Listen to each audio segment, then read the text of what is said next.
Extrapleural pneumonectomy.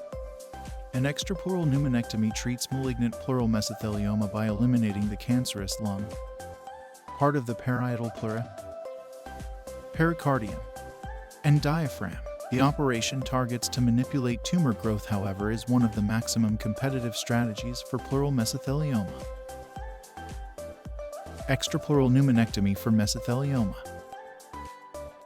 A mesothelioma extrapleural pneumonectomy is a type of mesothelioma surgical treatment used for those in the early degrees of pleural mesothelioma.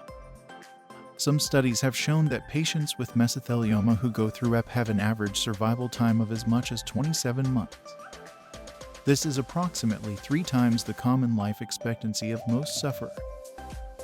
Many sufferers who have passed through EP have survived a whole lot longer. Some have even performed survival times of over 10 years.